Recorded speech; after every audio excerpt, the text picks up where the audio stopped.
এই যে ফ্রিজের ওপরে ওর জন্য খাবার রাখাই থাকে। ও যখন সময় পায় এসে ওই যে খেয়ে যায়। ওই যে উপরে এই যে জায়গাটাতে, এই যে এটা ওদের যাতায়াতের রাস্তা। আমার ঘরে সম্পূর্ণটা আমি ওপরটা ঢাকিনি, মানে ওপরে যেটা মানুষ দেয় না ফলস সিলিং, ঢাকিনি। ওদের যাতায়াতের জন্য এই ফাঁকাটা রেখেছি। ওখান থেকে যারা যারা অভুক্ত থাকে, খাওয়া পায় না, আমি এই যে এখানে ফ্রিজের ওপরে ক্যাট ফুড রেখে দেই। ওরা ওই ওপর থেকে আসে, এসে খেয়ে চলে যায়।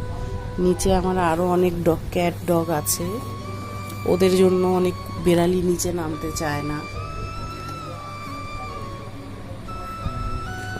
তো অগত্যা এটাই বুদ্ধি।